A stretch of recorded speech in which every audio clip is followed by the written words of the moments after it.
Last weekend, I featured at Joker's in Richland, Washington. Here's how I made that trip barely profitable. I flew Spirit Airlines from LAX to SeaTac. Spirit gets a bad rap, but it is genuinely my favorite airline in the entire universe. They're always on time because they'll fly the plane no matter how broken it is. And also they responded to my Instagram story.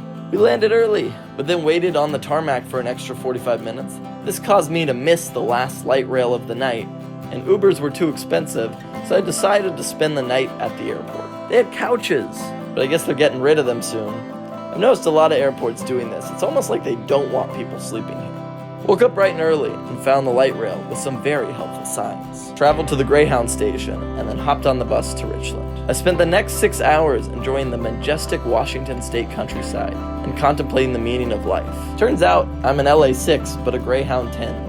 I got off the bus in Pasco, where I then had to spend an hour taking 2 city buses to get to Richland, despite it only being like 10 minutes away. I finally arrived to the hotel around 4 p.m. and decided to take a nap in one of those actual beds I'd heard so much about. I then woke up, ironed the only collared shirt I own, and walked a mile to the club. Hey look, a high school football game. I'm sure no one here cares about that. Joker's is one of those classic comedy clubs slash casino slash bowling alleys you've heard so much about. I received to a green room full of flyers of unfamous people significantly more famous than me. Then it was time for the show. Attendance was pretty spotty on night 1 because, surprise, everyone cares about high school football. It's gonna be an intimate show tonight. We've got a group of you. That's it. It went fine. Time to go back to the hotel and do the same thing tomorrow. Saturday's show was a little better attended. Just like I let him go to work alone one day.